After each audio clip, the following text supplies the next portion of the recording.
এখন বাজে বিকেল 4টে আর আমি চলে এসেছি শিলিগুড়িতে হংকং মার্কেট।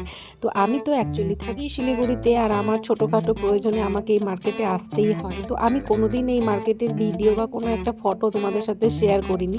তো ভাবলাম যে না, আজকে যখন আমি এসেইছি তো তোমাদের সাথে একটু শেয়ার করি। এখন উইন্টার, তাই চারিদিকে সব উইন্টারের কালেকশন তোমরা দেখতে পাচ্ছ। আর তোমরা যদি দাম দর করতে পারো, এখানে প্রচুর সস্তায় 100, 200, 300, 50 টাকা, মানে সব দামের জিনিস তোমরা পেয়ে যাবে। 5 টাকা, 10 টাকা। আর বিশাল বড় একটা মার্কেট। আমি যদি পুরোটা ঘুরিয়ে দেখাতে যাই তো 1-1.5 ঘন্টার ভিডিও ছোট হয়ে যাবে, এত বড় মার্কেট। তো সব কিছু পাওয়া যায়, তোমাদের প্রয়োজনের ইচ অ্যান্ড এভরিথিং তোমরা এখান থেকে পেয়ে যাবে। আমার তো এটা বিশাল একটা ফেভারিট মার্কেট। তো দেখতে দেখতে আমি যে কাজের জন্য এখানে এসেছিলাম সেই কাজের উদ্দেশ্যে আমি এগিয়ে যাচ্ছি। অ্যাকচুয়ালি আমি আইব্রোজ করানোর জন্য এসেছি। তো এই যে আমার ফেভারিট ওমেন্স কেয়ারে লেডিস সেলুন এটা একটা, তো ওমেন্স কেয়ারে আমি ঢুকে যাচ্ছি অ্যান্ড দেন আমি আইব্রোজ করাবো। আর আমার ছোটোখাটো কিছু কেনাকাটিরও করার আছে, তাই আমি অ্যাকচুয়ালি আজকে মার্কেটে এসেছি। আর একটা আছে মেলা, কাঞ্চনজঙ্ঘা স্টেডিয়ামে হস্তশিল্পের মেলা, আমি সেখানেও যাব। তো ফার্স্টে ভাবলাম যে না, আইব্রোজটা করিয়ে নিই। তো একটু দেখে নিচ্ছিলাম যে অ্যাকচুয়ালি ওরা ঠিকঠাক করেছে কিনা। অ্যাকচুয়ালি ওরা মানে ভীষণ ভালো করে, আমার তো ভীষণ পছন্দ হয়।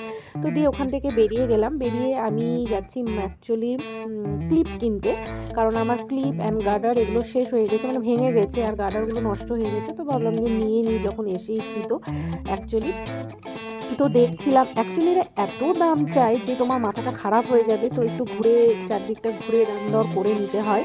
তো দেখতে দেখতে এই দাদুর দোকানে চলে আসি, এখান থেকে দুটো গার্ডার অ্যান্ড দুটো ক্লিপ নিয়ে নিই। তো গার্ডারগুলো বেশি দাম নেয়নি, 5 টাকা করে নিয়েছে, কোয়ালিটি খুব ভালো ছিল। আই থিঙ্ক চলে যাবে অনেক দিন। তো এই যে আমার নেওয়া হয়ে গেছে, এখন এখান থেকে আমি বেরিয়ে যাব। তো অনেকক্ষণ ধরে তো আমি মার্কেটের সব দিকটা ঘুরে দেখানোর চেষ্টা করলাম। তো ভাবলাম একটু নিজেকেও দেখাই, তো দেখিয়ে দিলাম। এই যে আমাদের ফেভারিট হংকং মার্কেট, এটা হচ্ছে জুতোর লাইন। এখানে 50 টাকা, 100 টাকা, 200 টাকা, 500, 1000 সব দামে জুতো পেয়ে যাবে। আর শিলিগুড়িতে এরকম ছোটো ছোটো ব্যাগের দোকান বসে, যেখানে 100 টাকায় খুব ভালো ভালো ব্যাগ পাওয়া যায়, সেটাই তোমাদের সাথে শেয়ার করছিলাম।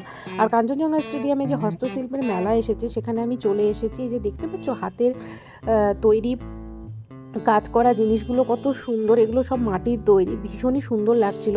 ঢুকতে তো কোনো টিকিট লাগছিল না, অ্যাকচুয়ালি মেলা এখন শেষও হয়ে গেছে। তো ফ্রি অফ কস্টে, কিন্তু জিনিসগুলো ভীষণ ভালো ছিল। কার্পেট, তো আমি অ্যাকচুয়ালি কার্পেট নিব না, তো তাই একটু জাস্ট তোমাদেরকে দেখানোর জন্য ভিডিও করেছি। তো আমি মেলা থেকে তেমন কিছুই কিনিনি, একটা ফুল কিনেছিলাম আর একটা কি হোল্ডার কিনেছিলাম।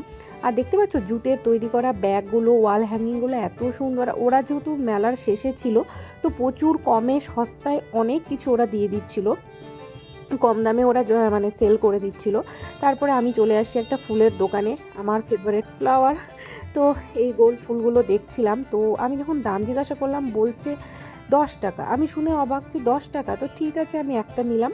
তো তারপরে এখানে এই যে এই জিনিসগুলো, এই ট্রেগুলো, এগুলো যেন সব হাত দিয়ে ওরা ড্র করে, এত সুন্দর। 400 টাকা করে দাম বলছিল। তো আমি তো অ্যাকচুয়ালি নিইনি, কারণ এমনি নিইনি। আর এই যে এই কি হোল্ডারটা আমি নিয়েছি রেড কালারের, আর 125 টাকা দাম নিয়েছে। ওরা যেহেতু মেলাটা শেষের মুখে ছিল না, খুব কমে ওরা জিনিস সেল করে দিচ্ছিল। তো আমি তো বেশি কিছু কিনিনি, ওই জাস্ট একটা ফুল আর কি হোল্ডারটাই নিয়েছি। আর এগুলো দেখতে পাচ্ছ, এগুলো পুরো কিন্তু ক্লের তৈরি আংটি, ফিঙ্গার রিং, ভীষণ ভালো ছিল। আর ওরা এখানে একটা সেলফি কর্নারের মতন করেছিল, সবাই ওখানে দাঁড়িয়ে ছবি টবি তুলছিল। আর দেখতে পাচ্ছ বেতের ঝুড়ি, বেতের সোফা, এগুলো এত সুন্দর লাগছিল যে বলে বোঝানো যাবে না। তারপরে ঘুরতে ঘুরতে আমি চারিদিকটা শাড়ি টাড়ির দোকানে ঢুকিনি, তো খুব সুন্দর সুন্দর জিনিস ছিল। তারপরে আমার নজর চলে যায় মালদার দিকে, আমার হোম টাউন, মানে আমার বাবার বাড়ি ওখানে। তো জানো মালদা রসকদম্বের জন্য বিখ্যাত। অ্যান্ড দেন হুগলির আচার ছিল। দিয়ে আমি বাড়ি চলে আসি, চা বানিয়ে নিই, একটু চাল ভাজা, একটা বিস্কিট নিই। তো চলো, এই বলেই আমি ভিডিওটাকে শেষ করছি। সবাই ভালো থেকো অ্যান্ড সুস্থ থেকো।